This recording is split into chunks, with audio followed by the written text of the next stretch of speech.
কতদিন দেখিনি আমাকে ছেড়ে কোথায় চলে গেলে তুই? ভালো আছিস তো? অনেক মিস করি রে তোকে। তোর কি আমার কথা এখনো মনে পড়ে না? ম্যাডাম। হ্যাঁ বলো। বাইরে সবাই অপেক্ষা করছে। জলঙ্গির প্রধান এসেছে? হ্যাঁ ম্যাডাম, আপনার জন্য অপেক্ষা করছে। ঠিক আছে চলো।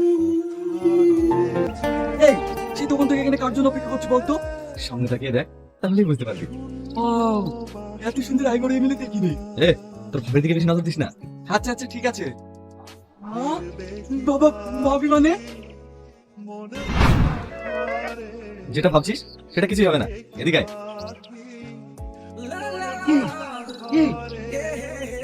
ভালো আছেন? I love you. মাথা ঠিক আছে? তুই কাকে কি বলছিস জানিস? এটা পাবলিক প্লেস বলে তুই বেঁচে গেলি। এর জন্যই তো সাহস পেলাম। তবে আপনি কিন্তু সেই দেখতে। তোকে না? তোমাকে না সেই লাগছে। ম্যাডাম, এই সত্যি যে ধর না। এটা পাবলিক প্লেস। তার তোমার সামনে ভোট। এইবার ভোটটা আমাকেই দেবে। তোমাকে তো মন থেকে সবই দিয়েছিস না। ভোট তো ছোট জিনিস। দাঁড়ান ম্যাডাম, একটা ছবি তুলে নি। এ ম্যাডামের সাথে একটা ছবি তুলে দে। আমাকে মারবে। ম্যাডাম হাতটা কাঁধে রাখুন। ম্যাডাম, যা বলছি তাই করে। এই একটা ছবি তো।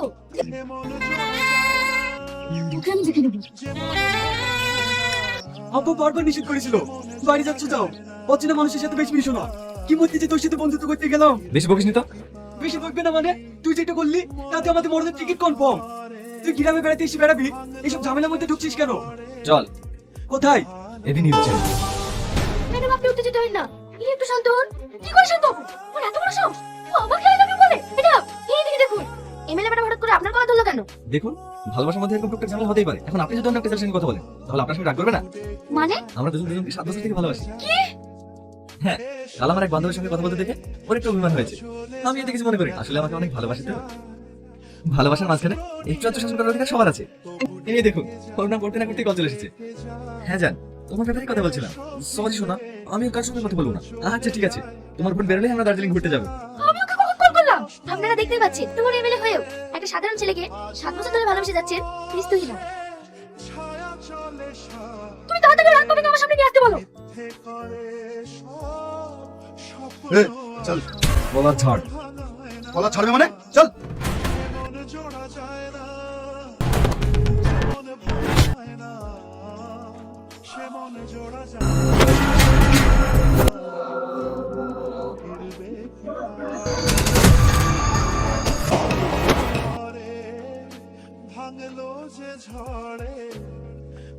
চলো না ভাই, এমএলএ ম্যাডাম তোমাকে ডেকে পাঠিয়েছে। সেটা আগে বলবি তো। এ আসিন, তোরা খেল, আমি তো ভাবির সঙ্গে একটু দেখা করে আসি। এদেরকে আবার পাঠানোর কি দরকার ছিল? তুমি একবার ফোন করলে তো আমি ছুটে চলে আসতাম। বন্ধ কর তোর নাটক। তোকে আমি যেটা জিজ্ঞেস করছি সেটা বল। তোর সাথে আমার 7 বছরের রিলেশন। আমাদের মধ্যে মানবিমান চলছে। তাহলে তুই এগুলো কেন বলছিস? তোমার কাছে পৌঁছানোর জন্য। মানে? কারো স্বপ্ন থেকে ইঞ্জিনিয়ার হবো, ডাক্তার হবো, উকিল হবো, কিন্তু আমার ছোট থেকেই স্বপ্ন তোমার মতো সুন্দর এক এমএলএ হাজবেন্ড হবো। দেখো, তুমি তো বেশি বেশি করছো। জানো এর পরিণতি কি হতে পারে? চুপ! যেদিন আমাদের দুজনের বিয়ে হবে না, সর্বপ্রথম তোকে কাজ করবো। তুই কিন্তু আমার দরজা বাদ ভেঙে ফেলছিস।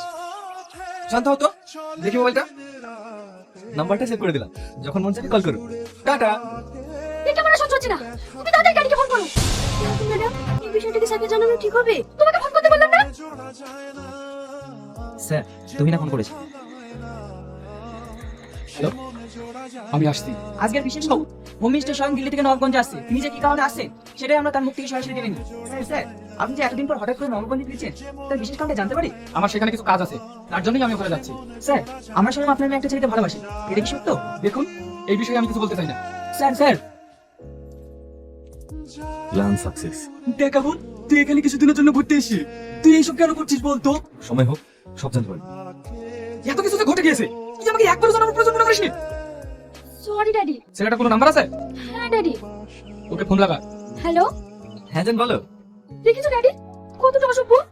কথা বল। তুমি কোথায় আছো? আমি তো তোমার মনের মধ্যে আছি। কেন, শ্বশুরমশাই কিছু বলছে নাকি? তুমি জানলে কি করে? দেখেছো ড্যাডি? তুমি যেখানে এসেছো ও সব জেনে গেছে। হাই শ্বশুরমশাই, কেমন আছেন? এই, তুই কাকে কি বলছিস জানিস? আমি হোম মিনিস্টার। আমার মেয়ের পিছনে লাগা। এর পরিণাম কি হবে তুই জানিস? দেখেন শ্বশুরমশাই, আমরা দুজন দুজনকে অনেক ভালোবাসি। আপনি আমাদের মধ্যে পথে কাটা হয়ে দাঁড়ায় না। শোন, তোকে এখনো বলছি, নাহলে তোকে পিস পিস করে কেটে পাগলা কুত্তা দিয়ে খাওয়াবো। দেখেন শ্বশুরমশাই, আমি অন্য প্রেমিকের মতো ভিতরে প্রেমিক না। আমি লাইলা মজনুর মতো আপনার মেয়ের সাথে ইতিহাস করতে চাই, যাতে প্রত্যেকটা ছেলে মেয়ের মুখে আমার আর আপনার মেয়ের নাম থাকে। এই, তোর যদি সাহস থাকে তাহলে 1 ঘন্টার মধ্যে তুই ওর সঙ্গে সাথে দেখা। এই 1 ঘন্টা কেন শ্বশুরমশাই? আমি 1 মিনিটের মধ্যে আসছি। শ্বশুর মশাই। দেখছো ড্যাডি, ও সবসময় আমাকে ফলো করে থাকে। এই তুই কি চাস? তুই কেন এটা করছিস? বিশ্বাস করুন শ্বশুর মশাই, আমি কিছু চাই না, আমি শুধু আপনার মেয়েকে চাই। এত বড় সাহস!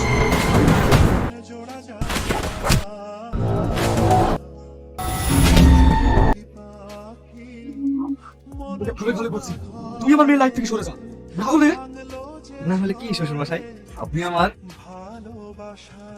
ও কি বললো? স্যার আপনি ওর বা তুই তো মরবি, তোর মরণ তো আমার হাতে লেখা আছে। স্যার আপনি এসব ছোটখাটো বিষয় নিয়ে চিন্তা করেন না। তোমার এটা ছোটখাটো বিষয় মনে হচ্ছে? সামনে ইলেকশন, আমি এখনো পর্যন্ত বুঝতে পারছি না ও কি কি চাই। হ্যালো স্যার কোথায়? আমার পাশে। তাড়াতাড়ি টিভিটা অন করো। দেখেন, এখানে আমার কোনো দোষ নেই, আমি শুধু অনুষ্ঠান মেয়েকে ভালোবেসেছিলাম, আমার ভালোবাসার মধ্যে একটু ভেজাল নাই। বলে কি মাইরি? কিন্তু কাউকে ভালোবাসলে সেটা পরিণাম এমন হবে আমি ভাবতেও পারিনি। আমি ওকে কখন মারলাম? ওই তো আমার লোককে মেরে গেল। ও এরকমই ড্যাডি। আপনাকে যে হোম মিনিস্টার লোকেই মেরেছে, এর প্রমাণ কি আছে? প্রমাণ চান? শোন, তোকে এখনো বলছি, তুই আমার মেয়ের পিছন ছেড়ে দে, নাহলে তোকে পিস পিস করে কেটে পাগলা কুত্তা দিয়ে খাওয়াবো। আমাদের সব লোককে ফোন কর, ও কে, কোথা থেকে এসেছে, ও কি চাই, এই সব ডিটেলস আমার 8 ঘন্টার মধ্যে চাই। Okay sir. হ্যাঁ স্যার বলুন। তোমরা বাপ মেয়েকে কি লাগিয়েছো? দেখো, যেটা চলছে সেটা যদি ইমিডিয়েটলি বন্ধ না করতে পারো, তাহলে তো তোমাকে টিকিট দেওয়াই হবে না, তার সাথে সাথে তোমাকে সাসপেন্ডও করা হবে। হ্যালো হ্যালো, সব তোর জন্য হলো, সব কষ্ট সামনে ভোগ, এখন আমি কি করবো? স্যার আপনি আপনার মেয়ের সঙ্গে ওর বিয়ে দিন। তুই কাকে কি বলছিস ভেবে দেখেছিস? স্যার স্যার স্যার আপনি একটু বোঝার চেষ্টা করুন। এই মুহূর্তে আপনি আপনার মেয়ের সঙ্গে ওর এনগেজমেন্টটা ঘোষণা করে দিন, তাহলে সবাই জানবে আপনি কতটা মহান। একটা সাধারণ ছেলেকে আপনার জামাই বানাচ্ছেন। এই খুশিতে ছেলেটার মুখ বন্ধ হয়ে যাবে, আর পার্টিও আপনাকে টিকিটটা দিয়ে দেবে। এরপর এটা বেরিয়ে গেলে মানুষ কি অ্যাক্সিডেন্টে মরে না? ড্যাডি, আমি আর বিয়ে করবো না। শোন, আমাদের এই গদিটা টিকিয়ে রাখার জন্য তোকে এই কাজটা করতে হবে। আর তাছাড়া আমি তো তোর সাথে বিয়ে দেবো না, তুই শুধু ইলেকশনটা শেষ হওয়া পর্যন্ত ভালোবাসার নাটকটা চালিয়ে যা। হ্যাঁ ইয়াসিন, তোর ভাই ফোন করেছে, হ্যালো, বলে যান। বলছি ড্যাডি তোমার সঙ্গে আমার বিয়ের ব্যাপারে কথা বলতে চাই। তুমি কি এখন আমাদের বাড়িতে আসতে পারবে? আসতে পারবো মানে? তুমি 2 সেকেন্ড দাঁড়াও, আমি 3 সেকেন্ড আসছি। বলেন শ্বশুর মশাই। আমি তোমাদের এনগেজমেন্টটা গোটা আগে সারতে চাই। হ্যাঁ, এই তো দেখছি মেঘনা সাথে বৃষ্টি। শ্বশুর আব্বা, আমার আংটি সাইজ কিন্তু 19, আপনি জামতুদাকে বলে দিয়ে 24 ক্যারেট গোল্ড দিয়ে দেন বানাই। বলে কি? ওসব নিয়ে তুমি চিন্তা করো না, শুধু 24 ক্যারেট কেন, তুমি তো আমার 48 ক্যারেট প্রাপ্ত যাবে। দাদা আপনার সাথে একটু কথা আছে। কি কথা? দাদা আমাদের বিরোধী পার্টিরা পরিস্থিতির জন্য বাইরে থেকে না করছে। এই মুহূর্তে যদি ওদের না আটকাতে পারি, তাহলে আমাদের যেটা খুব মুশকিল হয়ে যাবে। এখানে তো ভাবা কি আছে? এর আগে যেভাবে 21 জনকে টপকিয়েছিস, একেও সেভাবে টপকিয়ে দে। ঠিক আছে দাদা। আর শোন, এই ব্যাপারটা যেন কোনোভাবেই লিক না হয়। আর হ্যাঁ, আজ থেকে তুমি এই বাড়িতেই থাক। শোন, ওকে ওর রুমটা দেখিয়ে দে। ঠিক আছে দাদা। এবার তোকে কি বাঁচাবো? তুমি এই ঘরে কি করছো? শ্বশুর আব্বার ঘরটা একটু ঘুরে দেখছিলাম। তুমি তাড়াতাড়ি এই ঘর থেকে চলো। এই ঘরে ড্যাডি কাউকে প্রবেশ করতে দেয় না। দাদা কাজ কমপ্লিট। আমার সঙ্গে পাঙ্গা নেওয়া? এটা আজ রাতে বেলা পার্টি করিস। Sit down. Thank you sir. বলুন, এগুলো কি? স্যার, আমাদের যে হোম মিনিস্টার আছে তার সকল অপকর্মের এভিডেন্স, এগুলো দেখলে বুঝতে পারবেন আপনারা কাকে হোম মিনিস্টার বানিয়েছেন।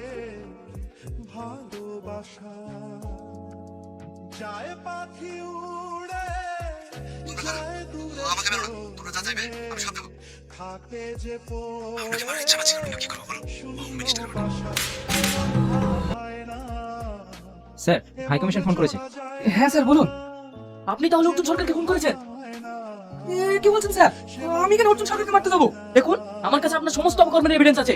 আমি আপনার কোনো কথা শুনতে চাই না। আমি আপনাকে পার্টি থেকে সাসপেন্ড করলাম। হ্যালো হ্যালো, সাসপেন্ড করে দেবো বললেই হয়ে গেল নাকি? এই পার্টির জন্য আমি 14 বছর ধরে লড়াই করছি, অত সহজে আমি ছেড়ে দেবো না। আমি একটা কথা ভেবে পাচ্ছি না, হাই কমিশনের কাছে এত এভিডেন্স পৌঁছানো কি করে? দাদা হাই কমিশনের কাছে এত এভিডেন্স পৌঁছানো কি করে সেটা ভাবছেন তো?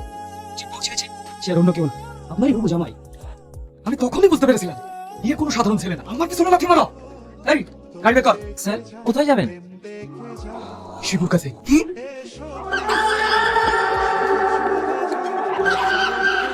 আসে, ড্যাডি এটা করছিস? তুই কি করেছিস? আমি তোকে ছেড়ে দেবো? তুই এরকম কেন গিয়েছিস? আমি ছেড়ে দেবো না আপনি? তোর কাছে কি করে আসলো? এই ছবিটা আমি তুই আমার সেই আপু। দাদা দাদা ও মিনিস্টার ফোন করেছিল, এ কি টপকাতে হবে।